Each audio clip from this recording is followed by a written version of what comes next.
भगवान ने इंद्र शरीर पदों से शरीर को क्षेत्र बताया है। 13वें अध्याय का पहला श्लोक। परंतु यहाँ क्षेत्र का वर्णन किया है, यहाँ समाविष्ट ही वर्णन हुआ है। 13वें अध्याय का 5वां श्लोक। और इच्छा द्वेषी विकार व्यष्टि के माने गए हैं। 13वें अध्याय के 6ठा श्लोक। क्योंकि इच्छा आदि विकार वृष्टि प्राणी के ही है। मनुष्य की इच्छा कभी मरती नहीं है, उसकी इच्छा बढ़ती रहती है। यदि उसको 25,000 पगार है तो सोचता है 50 हो जाए, 60 हो जाए।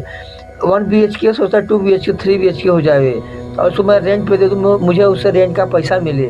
अर्थात उसकी इच्छा कभी मरती नहीं है, इच्छा बढ़ती ही जाती दिन पे दिन। मतलब यह है कि समाविष्ट और व्यक्ति स्वतः एक ही है। एक होते हुए भी अपने को शरीर मानने से अहंता और शरीर को अपना मानने से ममता पैदा होती है,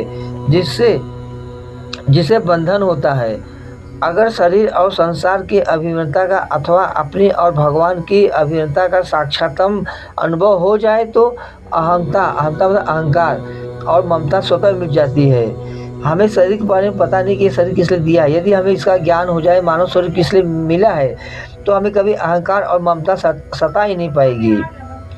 ये अहंकार और ममता कर्म योग, ज्ञान योग और भक्ति योग तीनों से ही मिटती है।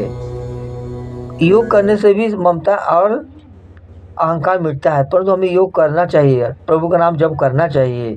प्रपंच से जब समय मिले तब लोग करें ना।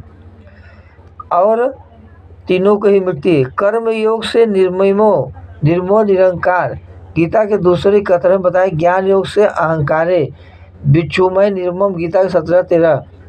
और भक्ति योग निर्मम निरंकार, गीता 12-13। तात्पर्य यह है कि जड़ता के साथ संबंध विच्छेद होना चाहिए, जो कि केवल माना हुआ है। अतः विवेक पूर्वक न मानने से